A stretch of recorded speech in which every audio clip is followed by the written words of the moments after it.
So at the beginning, you announced my title as the chief of the Combined Action Group. So there's two separate and distinct organizations, the National Security Agency and Cyber Command. Right. Different authorities, different missions, different strengths, different things that they bring to the fight. Close collaboration, happen to be headed by the same person.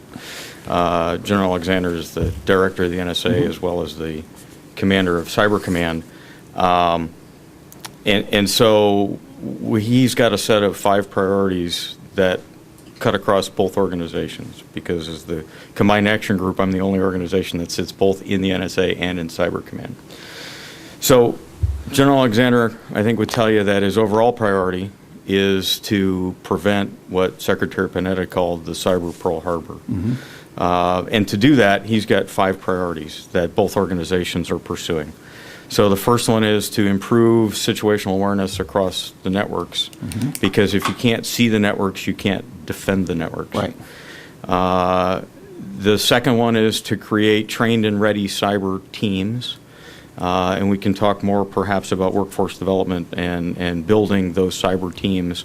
Along those lines, each of the services has a different set of training standards, priorities, certifications, and so we're pushing for uniform standards across all the services so that Navy folks can operate on Army networks and help defend them, and have those certification requirements at the team level. Okay. Right.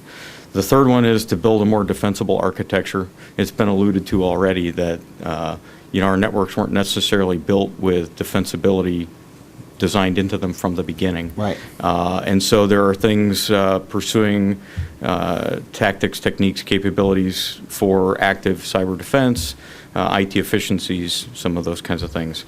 The fourth priority for him is to continue to pursue and evolve and develop and improve the authorities for Cyber Command to help defend the nation. While we have a stated mission to defend Department of Defense, he believes that when called upon or requested, right, that our job is also to help defend the nation against the cyber attack.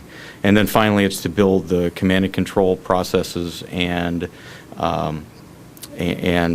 concepts for operating in cyberspace that will allow us to do all of those things effectively. Cyber is a team sport. Lots of agencies, private sector, we all bring something to the fight. What we need to do is figure out how to leverage what everybody brings to the fight in a way that will be most effective to, again, prevent that cyber Pearl Harbor. We have a history of, as a nation, of waiting until after a catastrophe to try to solve these problems. We're a problems. Reactionary society, no doubt about it. And then finally, there are people who will sometimes couch this idea of security and civil liberties as a balancing act, and he would tell you that it's not a balancing act. We can do both. Absolutely. Right? It's not a matter of having to give up one to get to the other. We can do both things, but we have to work through those processes. I used to